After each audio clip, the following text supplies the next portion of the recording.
docteur principal en lettres modernes. Mais en même temps, je suis animateur en langue nationale Adjukru. Le peuple Adjukru, vous savez, c'est un peuple issu de deux zones différentes. Le premier groupe est venu avec le peuple d'Ida. Ensuite, il y a un deuxième groupe qui est venu du groupe Akan. Et c'était des guerriers de la reine Pokou qui étaient basés à Tia-Salé, qui partaient donc à la recherche du sel à Grand Lao. Et ils se sont perdus en route dans la zone de Lopou, pays à Adjukru.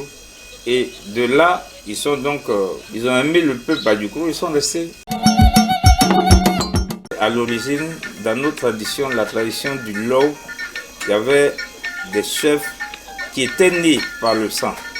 Et ceux-là occupaient le rôle de chef jusqu'à l'arrivée, n'est-ce pas, des colons. Le grand chef de canton, n'est-ce pas, de Debremont, Chapani, et son oncle Ketekre. À partir de là, il y a eu des chefs. Mais depuis un moment, la chefferie en pays Adjukru se construit parce que les Ebebou sont les dirigeants sur tous les plans. Ils dirigent la terre, c'est les gouvernants du village. Et les gouvernants décident de choisir parmi eux un de leurs pour être chef. Ou ils choisissent dans une autre catégorie une personne pour diriger. Mais c'est eux qui sont détenteurs de la chefferie en pays Adjukru. Non, ça ne pose pas de problème parce que les deux peuples se sont intégrés et ont formé donc le groupe Adjukru. De telle sorte que on ne peut pas aujourd'hui distinguer celui qui a le sang Akan et celui qui a le sang Kourou. Ça fait donc une bonne fusion, un bon mariage et ça, il n'y a pas de problème au niveau de la chefferie. Bon, au départ, c'était les Taptam qui était l'objet qui diffusait l'information. Et ça ne se fait pas quand le chef n'est plus, ce n'est pas au même moment précis que c'est fait. Il y a un certain nombre de jours qui est respecté, je crois 3 jours avant que la noce. D'abord, les notables se réunissent et après cette réunion, ils décident donc, et c'est les tambours parleurs qui annoncent le décès du chef.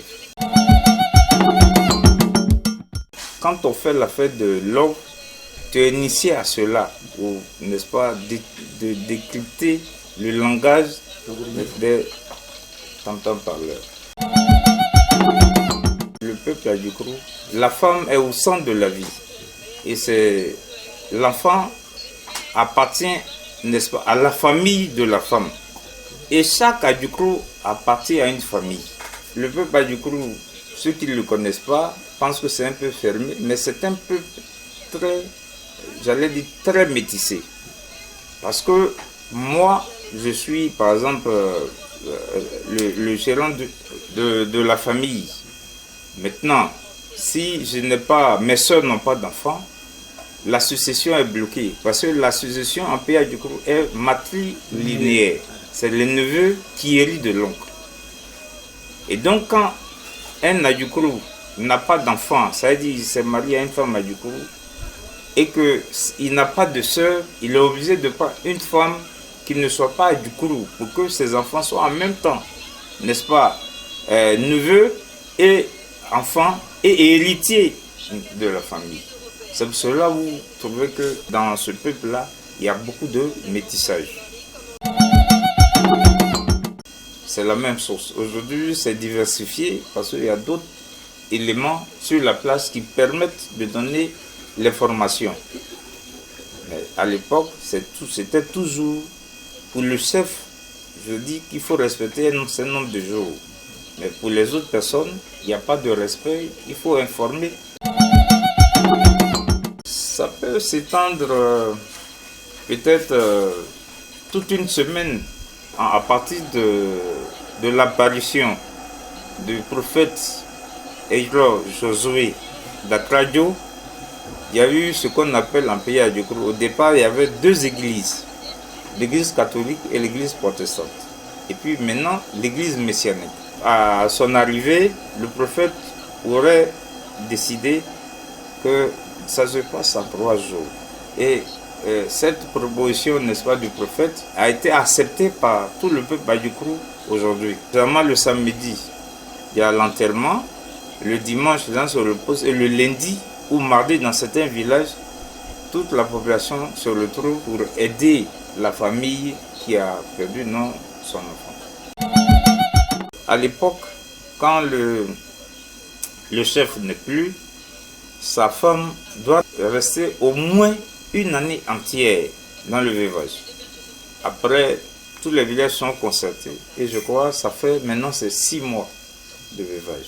La veuve doit rester dans une maison, elle ne doit pas sortir à visage découvert. Mais je crois à partir de 3 mois, elle a la possibilité de sortir, de recevoir même des personnes de sa famille. Mais à l'époque, on nous a dit qu'il faut respecter systématiquement les 6 mois. D'abord, avant que la veuve ne sorte de la cour. Après 1 an, sa famille maternelle vient demander la permission qu'elle aille en famille. Maintenant, si jamais quelqu'un veut d'elle, la personne est obligée de repartir vers la famille du défunt. Mais il y a d'autres aussi qui ont des enfants et qui n'ont plus, à un certain âge, qui restent dans le cercle familial. Les obsèques d'un chef, c'est comme les obsèques de tout citoyen en pays Adjoukrou. C'est d'abord donc la famille maternelle qui a l'information. Sa femme qui va donc donner l'information à sa famille maternelle. Et la famille maternelle prend l'information et informe qui de droit, c'est-à-dire les enfants, n'est-ce pas, du chef et aussi les parents paternels du chef. C'est comme ça se fait. Les enfants aujourd'hui doivent enterrer leur père par exemple. Mais il se trouve que tout le monde participe sur la place publique. Le griot appelle d'abord la famille paternelle, le père. Et après le père, on demande l'apport de la famille maternelle. Mais les enfants, aujourd'hui, même si c'est eux qui s'occupent généralement des obsèques, ces deux aspects de la société, père et mère, n'est-ce pas, participent aussi, n'est-ce pas, donc aux obsèques de défunt. Le père envoie un pagne pour couvrir le décédé, le défunt. Les parents de la mère aussi envoient un autre pagne pour couvrir le défunt. Les enfants s'occupent, n'est-ce pas, de cercueil. Dans certains villages, le gendre a obligation d'offrir à la famille un pain kita, 50 000 francs pour les obsèques de son beau-père ou de sa belle-mère. Maintenant, dans certains villages, quelquefois c'est 10 000, d'autres c'est 15 000, d'autres c'est 30 000, ça dépend. La bru aussi a une obligation. Elle offre la boisson. Ça aussi, le gendre aussi a cette obligation. Pour la femme, je crois, c'est dans l'ordre de 25 000. Avant, je ne sais pas, je ne peux pas dire exactement parce que je n'ai pas vécu cela. Avec nous, c'est l'église. Toutes les églises qui sont en pays Adjoukrou vont officier. Il y a une veillée. Le faire, non. Peut-être que ça a existé quand je demande aux parents, mais aujourd'hui, ça n'existe plus, surtout par le fait de la religion, comme je l'indiquais tantôt. L'Odjoukrou, c'est d'abord le Lodjoukrou. L'Odjoukrou. Et n'est-ce pas, on parle d'Adjoukrou, mais c'est d'abord le Lodjoukrou. C'est un peuple, j'allais dire, une population très organisée. La religion a sa place, mais les traditions, vous les connaissez, les fêtes de génération ont toujours lieu. C'est ceux qui sont initiés seulement qui le savent.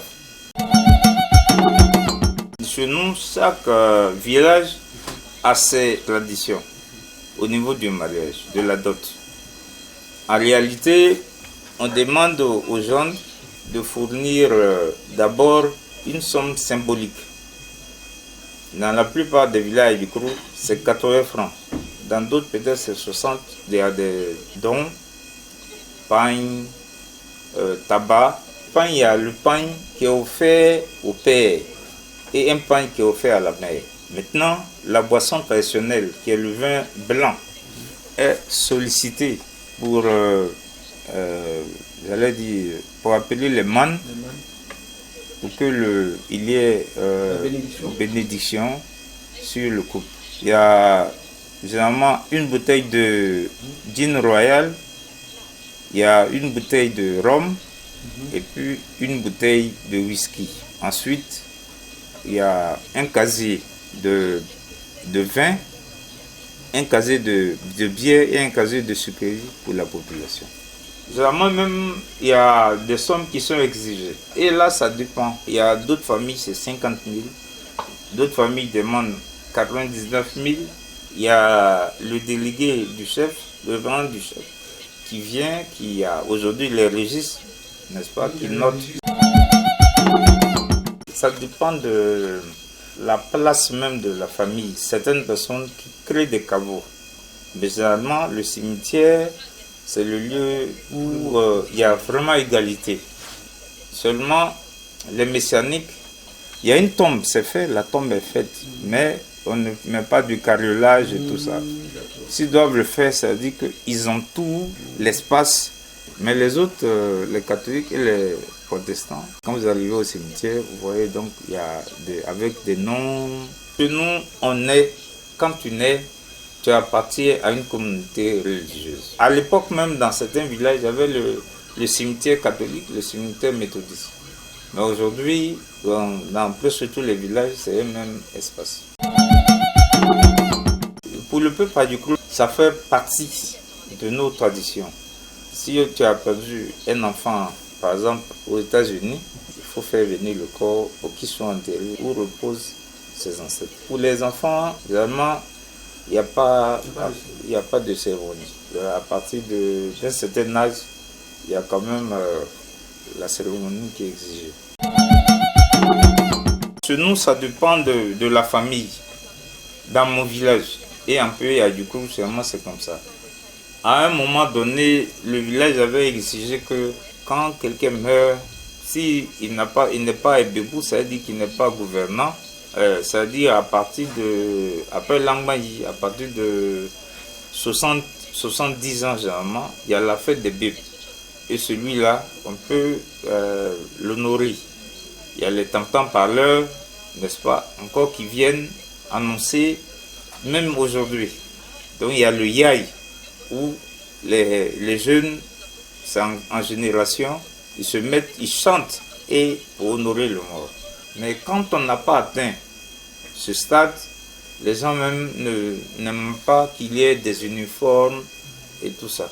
En pays à du Krou, même si c'est la même semaine que la personne doit être enterrée, si la personne décède automatiquement, on appelle la morgue qui vient chercher le corps. Quand vous naissez, à partir de 18 ans, on considère que vous êtes les soldats du village. Faites la fête de l'O, L-O-Y. Le jeune homme, n'est-ce pas, se trouve à ce moment-là, après la fête, il peut se marier, prendre une femme. Ça, c'est du côté masculin.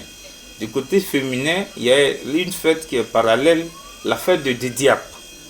À partir de 18 ans, la famille organise une fête pour dire que la jeune fille est maintenant prête, elle est grande, elle peut se marier. Et vraiment, une fois que la jeune fille n'a pas fait cette fête et qu'elle est en grossesse, sa famille est déshonorée.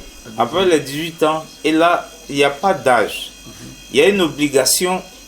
Ceux qui n'ont pas fait la fête d'Angmandji, jusqu'à quand il reste un an pour arriver à la fête des bébés. Ça veut dire c'est la dernière, ça c'est les enfants qui honorent, et le village qui honore ceux qui ont fait l'Angmandji. L'Angmandji, c'est la deuxième étape. Généralement, on dit c'est la fête de richesse, la fête de notabilité pour nous, c'est une obligation. Le sens de la fête, ça veut dire que quand vous devez faire la fête d'Angmandji, vous devez donner à manger au village, à la famille paternelle, la famille maternelle. Vous devenez, j'allais dire, comme un sénateur. Ça veut dire que désormais, vous pouvez vous lever dans les grandes cérémonies, parler. On vous reconnaît, n'est-ce pas, comme membre vraiment de la société du village. Bon, généralement, c'est 2 semaines. Et la femme de celui qui doit faire cette fête-là, pendant ces 2 semaines, doit s'habiller en tenue traditionnelle, parure en or, et pour montrer que vous êtes d'une bonne famille. Donc si vous avez la famille dans d'autres villages, ils doivent venir vous assister. Parce que si vous n'avez pas fait cette fête d'Angmandji, vous n'avez pas le droit de faire la fête des bébés. Et donc c'est une obligation. Mais cette obligation, elle peut aller après la fête de l'eau. Vous avez à peu près, disons, 20 ans pour faire la fête. Cette fête-là. Vous n'êtes pas obligé de faire en même temps.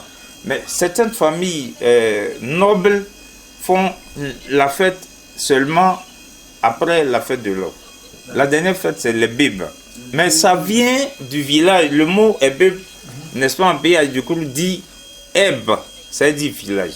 Et ça veut dire simplement, quand on traduit, que tu prends la gouvernance du village. À partir, après les bibes, vous ne devez plus aller au champ. Même si vous avez les forces dans la cour, vous pouvez nettoyer. Parce qu'on vous a donné le chapeau et la canne, qui sont des éléments de respectabilité en pays Adjoukourou. On vous donne le pain pour dire qu'aujourd'hui, vous avez fait cette fête. Les enfants ont le devoir maintenant, à ce moment-là, de vous nourrir. Et c'est pour cela, généralement, quand vous êtes né en pays Adjoukourou, le père doit faire l'effort de s'occuper de ses enfants. C'est le père qui fait la fête de l'eau. Et c'est l'enfant qui fait la fête de son père, les bébés.